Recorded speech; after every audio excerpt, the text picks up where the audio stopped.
Budget uncertainty is pushing people to tax-free cash once again. That's an article in the Financial Times. You can see it over there. Now, there's a problem with this. We already know that people save too little for their future retirements. We've got free apps and tools where people can play around with those online at campaignforamillion.com/tools, where you can see how much you should have. We can even upload a photo and it'll estimate your age and how much your peers have, how much you should have by that age based on how much you want to be left with when you retire. So that article in the Financial Times and what's happening because of budget uncertainty is leading people to hoard cash. Now, that's not necessarily a problem if psychologically you feel safe or if you've got enough for your retirement.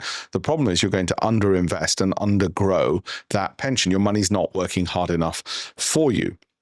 However, it's a heck of a lot better to be holding cash than simply spraying and praying into any old fund or some advertisement you saw from a Hargreaves Lansdowne or an AJ Bell or a, God forbid, St. James's Place. It's far more important to have worked out actually where should you put it. Now, I'm all in favor of transparency and control. I want people to manage their own SIPs and ISAs and have the control and transparency of knowing what they own and have the power to exit a Walmart or a Costco or a Rolls-Royce or whatever it is whenever they see fit, as opposed to having a fund manager do it for them and pay them a massive premium for doing so.